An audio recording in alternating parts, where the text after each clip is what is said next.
Nogle af jer har allerede fundet jeres emne. Og det er rigtig godt, fordi så har du noget at gå ud fra, som sikkert også er interessant for din virksomhed.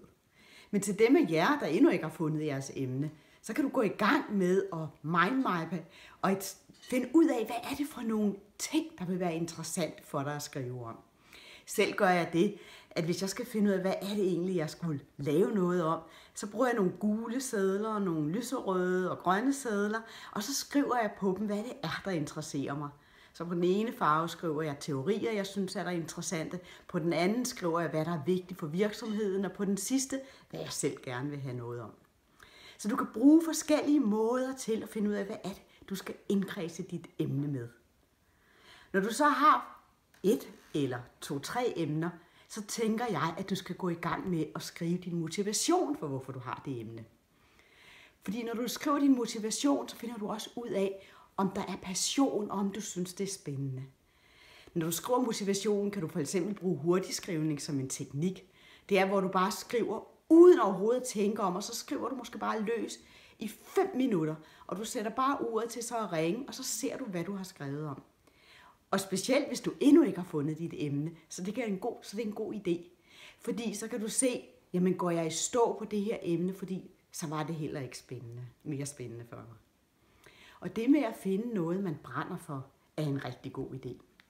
Det er sådan, at passion, det kan man give videre, så når folk læser opgaven, så kan de mærke, om man har denne her indre motivation, og man brænder for noget, man gerne vil undersøge.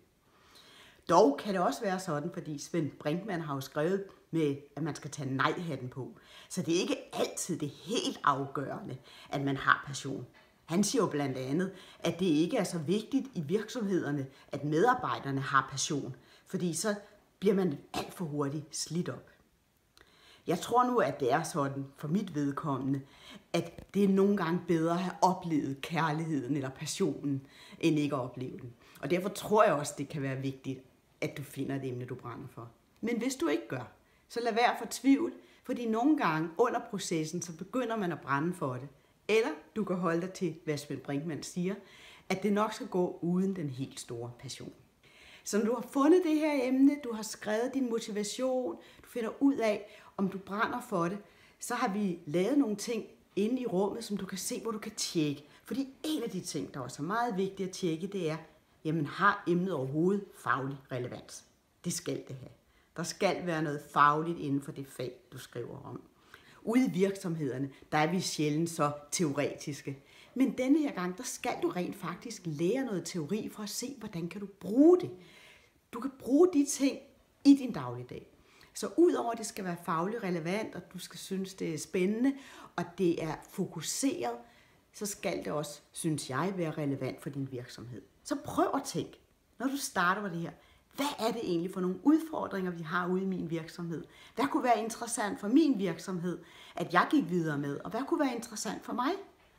Fordi også denne her opgave er mange gange med til at få dig dybere ned i nogle ting, bedre til at forstå dem. Og på den måde er det også noget, der er med til at udvikle dig, sådan så du kan se, jamen, hvad kan jeg blive endnu bedre til? Så alle de ting, tænk du på dem, når du skal finde dit emne. Rigtig god fornøjelse med dit valg af emne.